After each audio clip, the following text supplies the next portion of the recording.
भारत से लड़ने के पाक के इरादे उस वक्त ठंडे पड़ गए थे जब पाक में बैठे आतंकी आकाओं की बर्बादी की तस्वीर दुनिया के सामने आने लगी थी।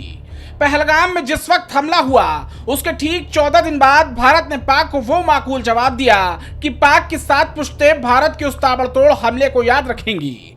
6 से 7 मई की दरमियानी रात को ऑपरेशन सिंदूर चलाकर आतंकी आकाओं के दांत खट्टे करने वाली भारतीय सेना के शौर्य का हर कोई गवाह बना। इसके बाद अंतर्राष्ट्रीय स्तर पर बेइज्जत हुए पाक ने भारत पर जवाबी कार्रवाई करनी तो चाहिए, लेकिन उसकी इस मंशा पर भारतीय सेनाओं ने पानी फेर दिया। पाक को अंदाजा तक नहीं था कि भारत की जबरदस्त तैयारी के साथ उस पर हमला करने का मन बना चुका है। इस बार जंग आर पार की हो चुकी थी और यह पूरा तय था कि अगर पाकिस्तान जवाब देगा तो भारत उसे बख्शेगा नहीं। भारत के रडार सिस्टम ने पाक की तरफ से चलाए गए हवाई हमलों को पूरी तरह नेस्तनाबूद कर दिया था। इसके साथ जवाबी तैयारी के लिए भारत जिस तैयारी के साथ बैठा था, अगर उसको अंजाम दिया जाता तो पाक महज कुछ घंटों में ही अपने मुल्क की बर्बादी की तस्वीर देखता और जो हाल इजराइल ने गाजा का कर रखा था शायद उससे भी बुरा हाल पाकिस्तान का होता। लेकिन उससे पहले ही पाकिस्तान ये भाग चुका था कि भारत से भिड़ना उसकी बस की बात नहीं, इसलिए अंतर्राष्ट्रीय मंचों पर पाक रहम की भीख मांगते हुए दिखाई दिया और नतीजा यह रहा कि पाक के सरेंडर के बाद ये जंग सीजफायर के मोड़ के साथ खत्म हो गई। लेकिन इस बीच नौसेना ने जो खुलासा किया है उसे अगर आप जान जाएंगे तो आपके होश उड़ जाएंगे। दरअसल रणसंवाद 2025 में नेवी वाइस एडमिरल ने बड़ा खुलासा किया है।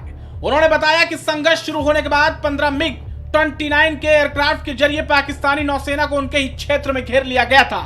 उन्होंने बताया कि उस समय भारतीय नौसेना का बड़ा युद्धाभ्यास ट्रोपेक्स पहले से ही चल रहा था और कई युद्धपोत पश्चिमी समुद्र तट पर तैनात थे।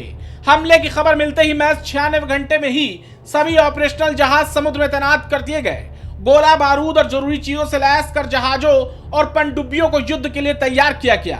इस पूरे ऑपरेशन का केंद्र था भारत का स्वदेशी एयरक्राफ्ट कैरियर INS विक्रांत, जिस पर 15 मिग-29 के लड़ाकू विमान तैनात किए गए थे। विक्रांत के साथ विध्वंसक फ्रिगेट और पनडुब्बियों की टास्क फोर्स बनाई गई।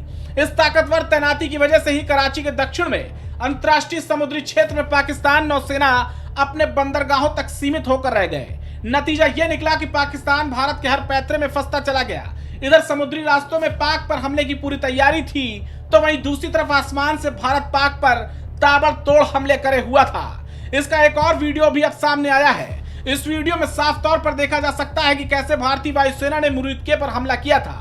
हमला इतना सटीक था कि पलक झपकते ही मुरीद के स्थित आतंकवादी ट्रेनिंग मुख्यालय पूरी तरह बर्बाद हो गया था। अब ये वीडियो सामने आने के बाद पाकिस्तान भारत से भिड़ने की हिमाकत नहीं करेगा। Output desk, prime TV.